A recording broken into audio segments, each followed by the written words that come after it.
The morning sun cast long shadows across the empty street as Marcus Williams unlocked the door to Sweet Dreams Bakery. At 34, he had already lived through more challenges than most people face in a lifetime. The small bakery, nestled between a laundromat and a used bookstore, was all he had left after his world fell apart 2 years ago. Marcus flipped the sign from closed to open and began his daily routine. The familiar smell of rising dough and vanilla filled the air as he prepared the first batch of pastries. His 6-year-old daughter Emma would be getting ready for school right now, probably struggling with her shoelaces in their tiny apartment upstairs. Since his wife Sarah died in a car accident, every day had been a battle to keep their heads above water. The bakery had been Sarah's dream. She had convinced Marcus to leave his corporate job and invest their savings into this little shop. They had worked side by side, her creativity matching his business sense perfectly. Now, with mounting bills and decreasing customers, Marcus wondered if he could keep her dream alive much longer. The bell above the door chimed, and Mrs. Chen shuffled in for her usual morning coffee and blueberry muffin. She was one of his few regular customers, a retired teacher who lived 3 blocks away. "Good morning, Marcus," she said with a warm smile. "How's Emma doing with her new school?" "She's adjusting," Marcus replied, packaging her order. "Still asks for her mom every night, but she's getting stronger." Mrs. Chen's eyes softened with sympathy. "Children are more resilient than we think, and so are their parents." After she left, Marcus stared at the nearly empty display case. He had reduced his inventory over the past months, unable to afford the waste of unsold items. The rent was due next week, and his savings account had exactly $47. The bank had already sent 2 warning letters about the business loan. Around noon, a black sedan pulled up outside.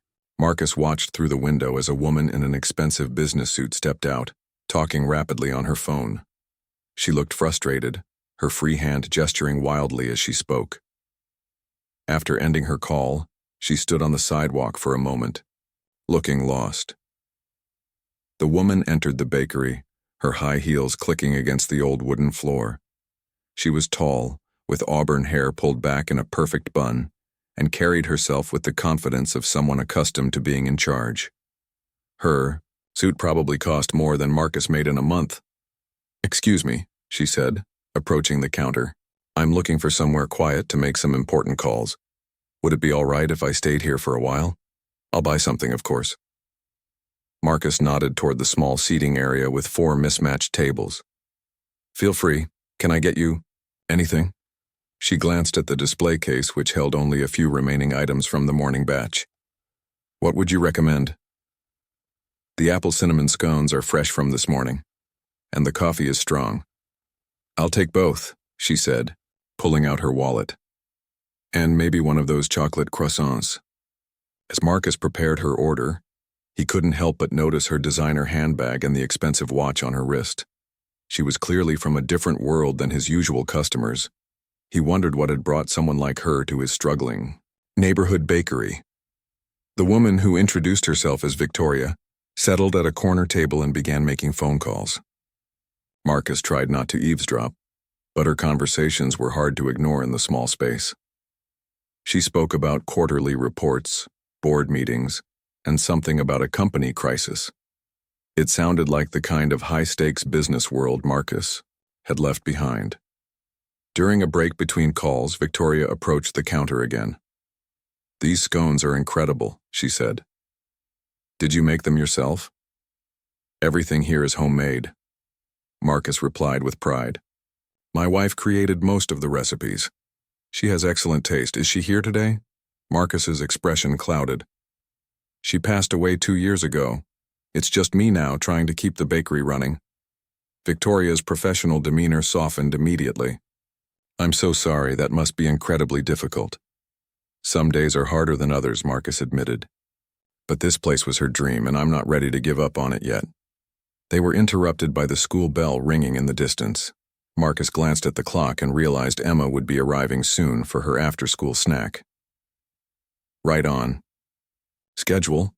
A small girl with pigtails and a bright yellow backpack burst through the door. "Daddy!" Emma called out, running straight to Marcus behind the counter.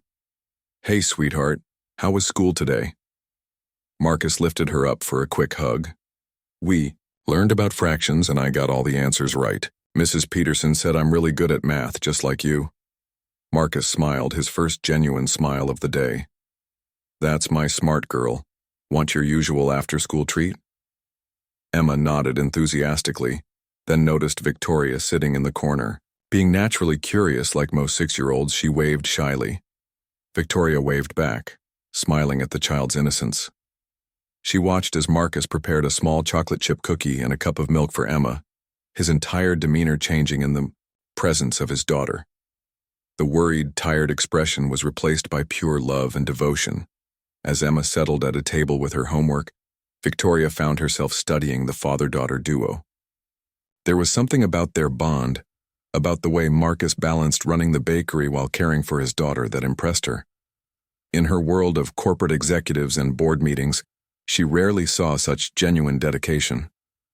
Her phone rang again, pulling her back to her business crisis. But throughout the afternoon, as she continued her calls and ate every crumb of the delicious pastries, Victoria couldn't stop thinking about the single father who was fighting so hard to preserve his late wife's dream while raising his daughter, alone. By evening, when Victoria finally gathered her things to leave, she had spent nearly 6 hours in the small bakery. It had become an unexpected refuge from her chaotic day, and she found herself reluctant to return to her luxury hotel and the mountain of problems waiting for her there. Victoria Sterling had built her reputation as one of the youngest CEOs in the food industry by making quick decisions and never looking back. At 29, she ran Sterling Foods, a company her grandfather had started with a single grocery store 60 years ago. Now it was a billion-dollar empire with locations across the country, but today, that empire was crumbling. The crisis had started 3 months ago when a competitor launched a hostile takeover bid. Sterling Foods' stock price had plummeted, and several board members were wavering in their support. Victoria had flown to this small city to meet with potential investors, but one by one, they were backing out. Her phone calls throughout the day had confirmed her worst fears. She was running out of options. As she walked back to her hotel that evening, Victoria couldn't stop thinking about the bakery. There had been something peaceful about the place, something real that she hadn't experienced in years. The way Marcus had interacted with his daughter, the pride he took in his craft, the determination in his eyes despite obvious financial struggles. It reminded her why she had fallen in love with the food business in the first place. The next morning, Victoria found herself standing outside Sweet Dreams Bakery again. She told herself she was just getting coffee before her next meeting, but deep down, she knew she was drawn back by something more. Marcus was already inside, pulling fresh loaves of bread from the oven. "You're back," he said with a surprised smile. "I thought you might have been just passing through." "I have another meeting in the area," Victoria said, which wasn't entirely true. Her meeting was across town, but she had deliberately left early. "Those scones yesterday were unforgettable." Marcus beamed with pride. "Sarah's recipe. She spent months perfecting it. Said the secret was using real butter and a touch of lemon zest." As Victoria settled at the same corner table, she noticed details she had missed the day before. The display cases were older but well-maintained. The walls were decorated with photos of the bakery's early days, showing Marcus and a beautiful blonde woman working together, both covered in flour and laughing. There were also several drawings clearly made by Emma, featuring stick figures and hearts. "Tell me about your wife," Victoria said when Marcus brought her coffee. She wasn't sure why she asked, but something about the warmth in his voice when he mentioned Sarah made her curious. Marcus glanced around the empty bakery, then sat down across from her. "Sarah was the creative one. I handled the business side. But she was the heart of this place. She could take simple ingredients and turn them into magic. Customers would come from miles away just to try her seasonal specials." "What happened to the customers after she died?" Victoria asked gently. Marcus's shoulders sagged slightly. "I tried to keep everything the same, but I'm not Sarah. I can follow her recipes, but I don't have her gift for creating new ones. And honestly, I've been so focused on just getting through each day with Emma that I haven't had time to really promote the business." Word spread that the bakery wasn't the same anymore. Victoria felt an unexpected pang of sympathy. "You're doing an incredible job under impossible circumstances. Raising a daughter alone while running a business is more than most people could handle." "Some days I'm not sure I'm handling it," Marcus admitted. "The bank is threatening to foreclose. I've been putting off bill collectors for months. Emma doesn't know how bad things are, but I'm terrified of disappointing her the way I feel like I disappointed Sarah." Before Victoria could respond, Emma burst through the door again, this time with a small friend in tow. "Daddy, this is Jenny from my class. Can she have a cookie too? Her mom gave me $5. Emma held up a crumpled bill proudly. Marcus's face lit up at his daughter's excitement. "Of course, sweetheart, what kind would Jenny like?" As the girls deliberated over the cookie selection with the seriousness of seasoned food critics, Victoria watched Marcus interact with them. He was patient, kind, and genuinely interested in their opinions. It reminded her of her own grandfather, who had always taken time to explain different ingredients to her when she visited his original store as a child. After the girls left, Victoria made a decision that surprised even her. "Marcus, would you be willing to cater a small business meeting for me tomorrow? Nothing fancy, just coffee and pastries for about 10 people. Marcus looked shocked. "Are you serious? I mean, yes, of course. What kind of budget are you working with?" Victoria named a figure that made Marcus's eyes widen. It was more than he typically made in a good week. "I'll need everything delivered to the Riverside Hotel conference room by 9 in the morning. Can you handle that?" "Absolutely," Marcus said, already mentally planning what he would prepare. "Thank you, Victoria. This means more than you know." That evening, Victoria returned to her hotel room and immediately called her assistant. "Sarah, I need you to set up a small investor meeting for tomorrow morning. Just the 5 most important prospects." "But Victoria, didn't you say the meetings weren't going well? Are you sure you want to?" "Just do it, Sarah. And make sure they know we're providing breakfast. Tell them it's a local specialty bakery." As Victoria hung up, she stared out her hotel window at the city lights. She had built her career on calculated risks and strategic decisions, but this felt different. This felt personal in a way that made her both nervous and excited. She was betting on Marcus not just as a caterer, but as a person who deserved a chance to prove himself. The next morning, Marcus arrived at the hotel 2 hours early, his small delivery van packed with carefully arranged pastries, fresh coffee, and the kind of attention to detail that came from years of perfectionism. Victoria met him in the lobby, dressed in another impeccable business suit but with a nervous energy he hadn't seen before. "Everything looks perfect," she said, surveying the spread he had prepared. "Marcus, I should probably mention something. This isn't just any business meeting. These are potential investors in my company and they're particular about details." Marcus straightened his tie, suddenly aware that his best shirt was still clearly from a discount store. "I hope I don't let you down." "You won't," Victoria said with more confidence than she felt. "Just be yourself." As the investors began arriving, Victoria watched their faces when they tasted Marcus's pastries. The scones, Danish pastries, and artisanal coffee were clearly impressing even these sophisticated business people.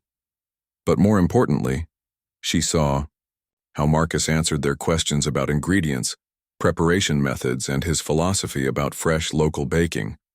His passion was infectious, and his knowledge was impressive. By the end of the meeting, something had shifted in the room. The investors were still discussing Sterling Foods' challenges, but they were doing it while savoring every bite of Marcus's food and praising his craftsmanship. Victoria realized she had stumbled onto something bigger than just a catering solution. The investor meeting had gone better than Victoria could have hoped, but not in the way she expected. While the investors were still hesitant about Sterling Foods' future, they couldn't stop talking about the exceptional quality of the breakfast Marcus had provided. 3 of them had asked for his business card and 1 had inquired about placing a large order for an upcoming corporate event. Victoria watched Marcus pack up his empty serving trays, his face glowing with pride and surprise. At the positive reception, she had seen him transform during the meeting from a nervous small business owner to a confident craftsman, discussing his work with passion and expertise. "That was incredible, Marcus," Victoria said, as the last investor left. You impress some very difficult people today. I can't thank you enough for this opportunity, Marcus replied, carefully loading his van. The payment from today will cover my rent and buy groceries for Emma for the next month. You have no idea what that means to us. Victoria felt a strange tightness in her chest. In her world, spending that amount of money was routine, almost meaningless. To Marcus, it represented security and hope. The contrast made her reflect on how disconnected she had become from the real impact of business decisions on individual lives. Over the following days, Victoria found herself extending her stay in the city. She told herself it was to explore other investment opportunities, but she knew the real reason was the growing fascination with Marcus's story and his unwavering dedication to his daughter and deceased wife's dream. She began visiting Sweet Dreams Bakery daily, sometimes bringing her laptop to work remotely from the corner table that had become her unofficial office. She noticed that word was spreading about Marcus's catering success. New customers were trickling in, drawn by recommendations from the investors who had been so impressed with his work. Emma had grown comfortable with Victoria's presence and would often stop by her table after school to share stories about her day or show off her homework. Victoria, who had never spent much time around children, found herself charmed by the 6-year-old's curiosity and enthusiasm. Are you Marcus's friend? Emma asked one afternoon, settling into the chair across from Victoria with her usual after-school cookie. I think so, Victoria replied, glancing at Marcus, who was arranging fresh pastries in the display case. Do you think he needs more friends? Emma nodded seriously. Daddy gets sad sometimes when he thinks I'm not looking. I think he misses Mommy. A lot. But he always smiles when you're here. Victoria felt her heart skip unexpectedly. She had been so focused on the business aspects of her interaction with Marcus that she hadn't considered the personal dimensions developing between them. But Emma's innocent observation made her realize that something deeper was growing. That evening, after closing time, Victoria helped Marcus clean up the bakery. It had become a routine over the past week, though neither of them had explicitly discussed it.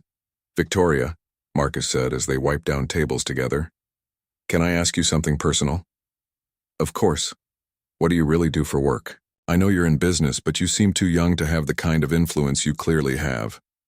Victoria had been dreading this conversation. Her wealth and status felt like barriers that might change how Marcus saw her. But she had come to value their growing friendship too much to continue being dishonest. I'm the CEO of Sterling Foods, she said quietly. It's a large food distribution company my family started years ago. Marcus stopped cleaning and looked at her with surprise. Sterling Foods? I've seen their trucks all over the city. That's a huge company.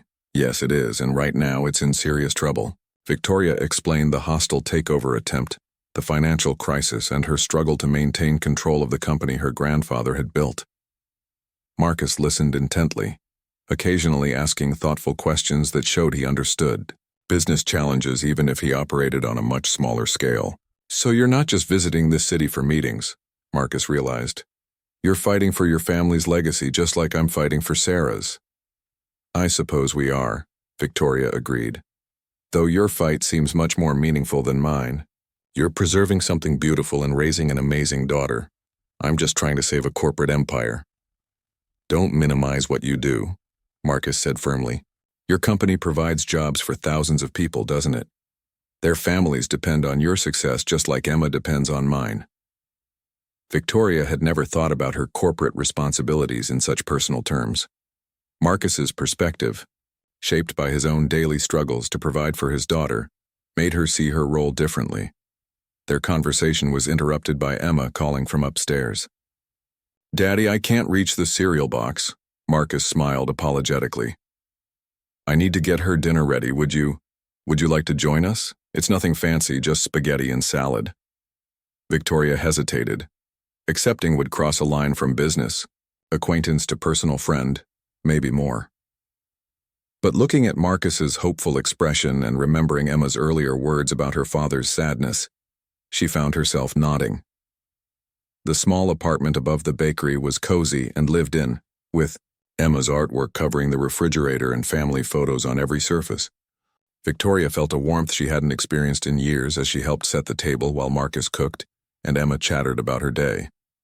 During dinner, Emma insisted on showing Victoria her room, proudly displaying her collection of books and stuffed animals. On the nightstand beside her bed was a framed photo of a beautiful blonde woman holding a baby. "That's my mommy with me when I was little," Emma explained. "Daddy says she loved me so much that she's still watching over me from heaven." Victoria felt tears threatening as she looked at the photo. The woman in the picture radiated joy and love, and it was clear where Emma had inherited her warmth and Marcus his devotion. After Emma went to bed, Victoria and Marcus sat on the small couch in the living room, sharing a bottle of wine Victoria had brought from her hotel. "She's incredible," Victoria said. "You're raising an amazing little girl." "I'm trying," Marcus replied. "Some days I worry I'm not enough for her. Sarah was so much better at the nurturing part. I focus on the practical things, keeping her fed, getting her to school, helping with homework. But Sarah knew how to make everything feel magical." "You're doing more than you realize," Victoria assured him. "Emma adores you and she's happy. That's what matters most." They talked until late in the evening, sharing stories about their childhoods, their dreams, and their fears. Victoria found herself opening up in ways she hadn't with anyone in years, and Marcus revealed depths of thoughtfulness and ambition that went far beyond his current circumstances. As Victoria finally prepared to leave, she turned back to Marcus. "I have a proposition for you, but I want you to think about it carefully before you answer." Marcus felt his heart racing as Victoria stood in his doorway, her expression serious but hopeful. After the intimacy of their evening together, sharing dinner and stories, he sensed that whatever she was about to propose would change everything between them. "What kind of proposition?" he asked, trying to keep his voice steady. "Let me help you save the bakery," Victoria said. "Not as charity, but as a business partnership. I've been thinking about this for days, and I believe Sweet Dreams could be the key to solving both of our problems." Marcus frowned, confused. "I don't understand how my little bakery could help with your company's crisis." Victoria's eyes lit up with the same intensity he had seen during her business calls. "Sterling Foods has lost its soul, Marcus. We've become just another corporate food distributor, focused on quantity over quality. But what if we could change that? What if we could offer something authentic and exceptional?" She began pacing in the small living room, her business mind clearly working through possibilities. "Your bakery could be the flagship for a new division of Sterling Foods. Artisanal, locally sourced family-owned partnerships. We could help you expand while maintaining the quality and personal touch that makes this place special." Marcus sat down heavily on the couch. "Victoria, I appreciate the offer, but I can barely manage one small bakery. How could I possibly expand?" "You wouldn't do it alone," Victoria said, sitting beside him. "Sterling Foods has resources, capital, distribution networks, marketing expertise. We could help you open additional locations while you maintain creative control over the recipes and quality standards. Think about it. Sarah's legacy could reach thousands of people instead of just this neighborhood." The mention of Sarah's name hit Marcus like a physical blow. For weeks, Victoria had become such a bright spot in his daily routine that he had almost forgotten the guilt he carried about moving forward without his late wife. The idea of expanding Sarah's dream felt both exciting and terrifying. "I need time to think about this," Marcus said quietly. "Of course," Victoria replied. "But Marcus, there's something else you should know. The board meeting where I have to present my strategy to save Sterling Foods is in 2 weeks. If I can show them a concrete plan for this new direction, with you as our first partner, it might be enough to convince them to reject the takeover bid." After Victoria left, Marcus lay awake for hours staring at the ceiling. Beside him on the nightstand was another photo of Sarah, taken on their wedding day. She looked radiant, full of dreams and possibilities. He wondered what she would think about Victoria's offer. The next morning brought an unexpected complication. Marcus was preparing the morning batch of pastries when a man in an expensive suit entered the bakery. Unlike Victoria, who had always seemed genuinely interested in the food and atmosphere, This man surveyed the space with calculating eyes. "Are you Marcus Williams?" the man asked, approaching the counter with a confidence that immediately put Marcus on edge. "Yes, can I help you?" The man extended a business card. "Robert Hayes, Hayes Development Group. I understand you're having some financial difficulties with this property." Marcus's stomach dropped. "How do you know about my finances?" "Public records," Hayes replied smoothly. "Loan documents, tax liens, that sort of thing. I'm here to make you an offer that could solve all your problems." Hayes explained that his company was interested in purchasing the entire block for redevelopment into luxury condominiums. The bakery, bookstore, and laundromat would all be demolished, to make way for modern housing that would attract young professionals to the area. "I'm prepared to offer you twice what you currently owe on your business loan," Hayes continued, "plus moving expenses and enough extra to help you relocate anywhere you'd like. Your daughter could go to better schools. You could have a fresh start." Marcus felt overwhelmed. The offer would eliminate his debt and provide financial security for Emma's future. But it would also mean the end of Sarah's dream and the destruction of the community she had loved serving. "I need to think about it," Marcus said, the same words he had used with Victoria the night before. "Don't think too long," Hayes warned. "This neighborhood is changing whether you participate or not. The other property owners are already considering my offers. You could be the last one standing, which wouldn't be a comfortable position." After Hayes left, Marcus called his sister Jennifer, who lived across the state with her husband and 2 children. Jennifer had always been his voice of reason, especially during the difficult period after Sarah's death. "Jenny, I need advice," Marcus said, explaining both Victoria's partnership offer and Hayes's buyout proposal. "Wow, Marcus," Jennifer replied. 2 life-changing offers in 1 week. What does your gut tell you?" "That's the problem. My gut is telling me 2 different things. The safe choice is Hayes's offer. Emma and I would be financially secure, and I wouldn't have to worry about keeping the bakery afloat anymore." "But?" Jennifer prompted, knowing her brother well enough to hear the hesitation in his voice. "But Victoria's offer feels like what Sarah would have wanted. She always talked about expanding, reaching more people with her recipes. And Victoria understands the business in ways I never will." "Marcus, can I ask you something personal?" Jennifer's voice became gentle.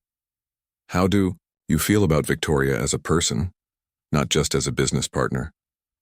Marcus was quiet for a long moment. "She's incredible, Jenny. Smart, driven, but also kind in ways that surprise me. Emma adores her. And when I'm with her, I feel hopeful again. Like maybe there's more to life than just surviving each day." "Do you think Sarah would want you to be happy again?" "I know she would," Marcus admitted. "We talked about it before she died. She made me promise that if something happened to her, I wouldn't stop living. But promising and actually doing it are different things." That afternoon, Emma came home from school with news that added another layer of complexity to Marcus's decision. "Daddy, Jenny's mom said they might have to move away," Emma announced sadly. "She said the rent for their apartment is going up too much." Marcus realized that Hayes's development project would displace not just his bakery, but the entire community that had supported each other through difficult times. Mrs. Chen, who stopped by every morning for coffee and conversation. The Martinez family, who ran the laundromat and always had a kind word. Old Mr. Peterson from the bookstore, who let Emma read to his cat on quiet afternoons. These people weren't just customers or neighbors. They had become Emma's extended family during the hardest period of her young life. Moving away would mean starting over completely, leaving behind the support system that had helped them heal. That evening, Victoria returned to the bakery as she had every day for the past 2 weeks. Marcus watched her interact with Emma, helping with homework and listening patiently to 6-year-old stories about playground drama. He saw how Emma's face lit up when Victoria walked in, and how Victoria's sophisticated professional demeanor softened into something warm and maternal. "Victoria," Marcus said after Emma had gone upstairs to bed, "before I can give you an answer about the partnership, I need to know something. Is this just business for you, or is there something more?" Victoria looked surprised by his directness, but she met his gaze steadily. "If you're asking whether I care about you and Emma as people, not just as a business opportunity, then yes. There's definitely something more. Because I received another offer today, Marcus continued, explaining Hayes's buyout proposal. And I realized that whatever decision I make will affect not just my future, but Emma's, and possibly yours too. Victoria listened without interrupting, but Marcus could see the concern growing in her eyes as he described the development company's plans for the neighborhood. Marcus, she said finally, I won't lie to you. My company needs this partnership to survive. But more than that, I need to know that there are still people in this world who believe in building something beautiful rather than just tearing things down for profit. The next morning brought chaos to Sweet Dreams Bakery. Marcus arrived early as usual, but instead of the peaceful quiet he expected, he found a small crowd gathered outside. Mrs. Chen stood with several other neighbors, all holding copies of an official-looking notice. Marcus, dear, Mrs. Chen called out as he approached. Have you seen this? Marcus took the paper with trembling hands. It was a formal notice from Hayes Development Group, informing all businesses and residents in the block that they had 60 days to vacate their properties. The development company had apparently been working behind the scenes for months, acquiring properties and building permits. This can't be legal, Marcus said, reading through the dense legal language. They can't just force us out. Mr. Peterson from the bookstore shook his head sadly. They can if they have the proper permits and compensation agreements. I've been through this before in another neighborhood. Once developers set their sights on an area, it's hard to stop them. Inside the bakery, Marcus called Victoria immediately. She arrived within an hour, still in her pajamas and hotel robe, having rushed over as soon as she heard the panic in his voice. Let me see that notice, Victoria said, studying the document with the sharp focus of someone accustomed to reading complex business contracts. Marcus, this is moving much faster than Hayes let on yesterday. They're not just making offers, they're implementing a comprehensive takeover of the entire block. What can I do? Marcus asked, feeling helpless. I don't have money for lawyers or experience fighting developers. Victoria was quiet for a moment, then pulled out her phone. Sarah, I need you to connect me with our corporate legal team immediately. Yes, I know it's early. This is an emergency. Over the next hour, Victoria made a series of calls while Marcus served his regular customers, many of whom had heard about the development threat. The community that had seemed scattered and disconnected revealed itself to be surprisingly close-knit when faced with a common challenge. Marcus, Victoria said after her final call, I think I have a solution, but it's risky and it requires you to trust me completely. What kind of solution? Sterling Foods can enter into an immediate lease-to-own agreement with you and the other business owners in this block. We'll pay off your existing debts and take over the property negotiations with Hayes Development. But we'll do it as a corporate entity, with significantly more legal and financial resources. Marcus stared at her. You would do that? Risk your company's money to save our businesses? It's not charity, Marcus. It's smart business. This neighborhood has something Hayes' development project could never replicate: authenticity. If we can preserve it and enhance it, we can create something truly special, a food destination that draws people from across the city. Before Marcus could respond, Emma burst through the door from school, earlier than usual. Her face was streaked with tears. Daddy, is it true we have to move away? Jenny said her mom heard that all the buildings are going to be knocked down. Marcus knelt down to Emma's level, his heart breaking at the fear in her daughter's eyes. Nobody's going to knock down our home, sweetheart. Victoria and I are working on a plan to make sure everyone can stay. Emma turned to Victoria with the directness that only children possess. Are you going to save our bakery? Victoria met the little girl's gaze seriously. I'm going to try my best, Emma. But I need your dad to be my partner. Do you think that's a good idea? Emma nodded vigorously. Daddy is the best baker in the whole world, and Mommy would want him to share her recipes with lots of people. That afternoon, Victoria and Marcus walked through the neighborhood together, visiting each business owner to explain the potential Sterling Foods partnership. The response was mixed. Some were eager for corporate backing, while others worried about losing their independence. Mrs. Martinez from the laundromat was particularly skeptical. How do we know your big company won't just push us out later? once you decide we're not profitable enough. Victoria had anticipated this concern, because the contracts will guarantee your independence and protect against future displacement. Sterling Foods would provide financial backing and marketing support, but each business would maintain its own character and decision-making authority. By evening, they had commitments from most of the business owners. But the real test came when Hayes appeared at the bakery just as Marcus was closing up. "I hope you haven't been making any rash decisions, Mr. Williams," Hayes said, his earlier smooth demeanor replaced by barely concealed irritation. "I've heard rumors about outside interference in our neighborhood revitalization project." "Revitalization?" Marcus repeated. "You mean destroying everything that makes this community special?" Hayes's expression hardened. "This neighborhood is dying, Mr. Williams. Empty storefronts, declining property values, aging infrastructure. We're offering progress and modernization." "What you're offering is gentrification," Victoria said, stepping forward. She had changed back into one of her business suits, and her corporate authority was unmistakable. "I'm Victoria Sterling, CEO of Sterling Foods, and I'm here to inform you that this neighborhood is no longer available for your development project." Hayes looked surprised, then calculating. "Sterling Foods? I should have recognized the name. You're the CEO who's been in the business news lately? Something about financial troubles and a hostile takeover?" Victoria's jaw tightened, but she maintained her composure. "My company's situation is irrelevant to this neighborhood's future. What matters is that we have the resources and commitment to preserve what the community has built here." "Resources. You may not have much longer," Hayes said with a cold smile. "I've done my homework, Ms. Sterling. Your board meeting is next week, isn't it? The one where you either save your company or lose control entirely." Marcus felt a chill run down his spine. He had known Victoria was facing business challenges, but hearing it laid out so bluntly by someone who clearly intended to use that information against them was terrifying.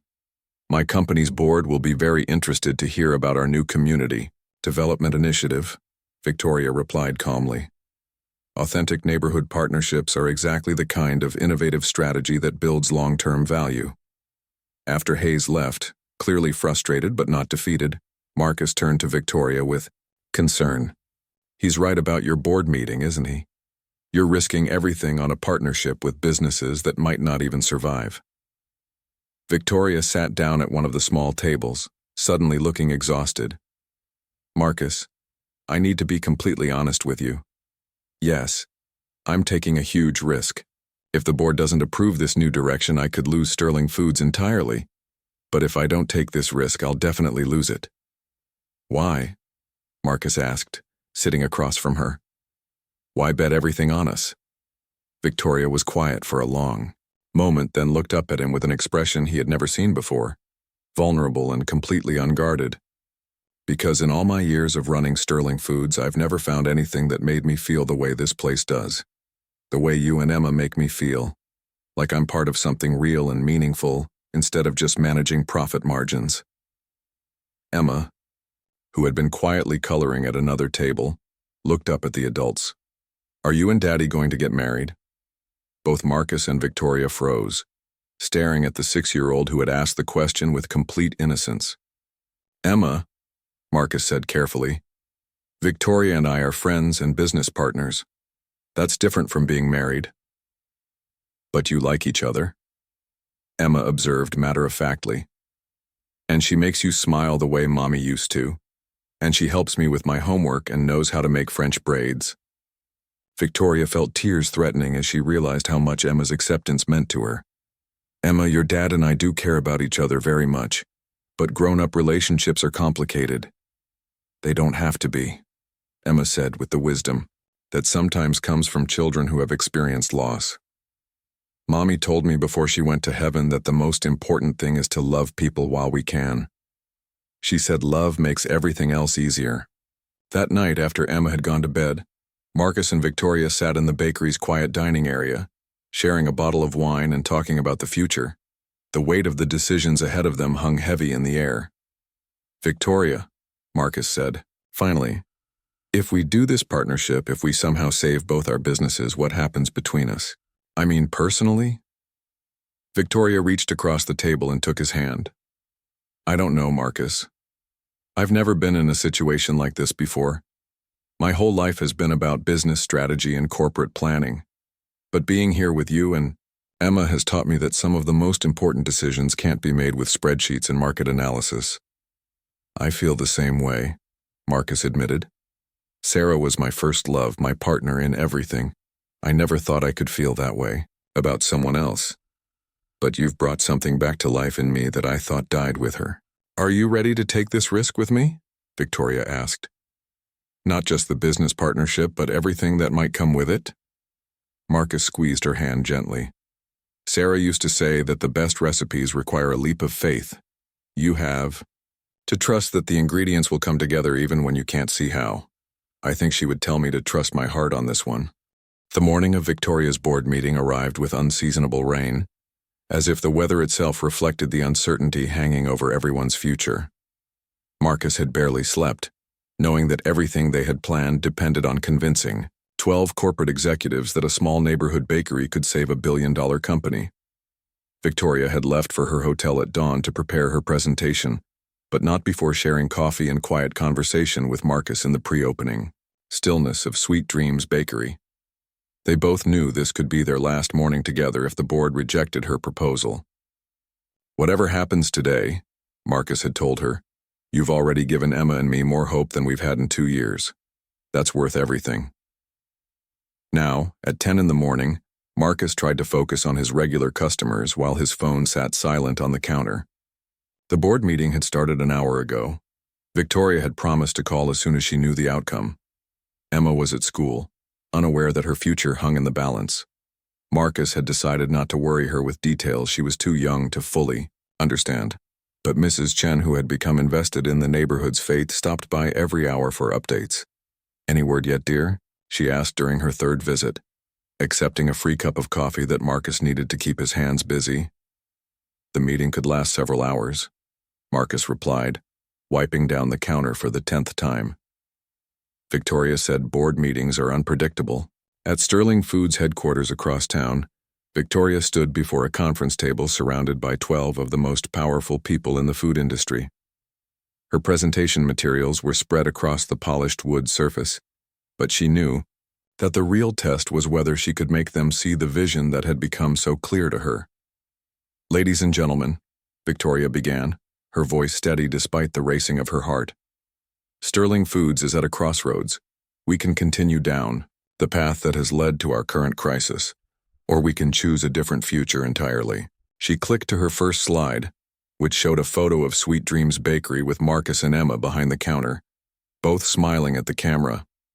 This is Marcus Williams and his daughter Emma. 3 weeks ago, I walked into their bakery as a stranger facing the possible end of my career. Today, I'm here to tell you that they may have saved our company. The board members exchanged skeptical glances, but Victoria pressed on. She explained her vision for Sterling Foods' transformation from a corporate food distributor to a company that partnered with authentic, local businesses to bring exceptional quality to a broader market.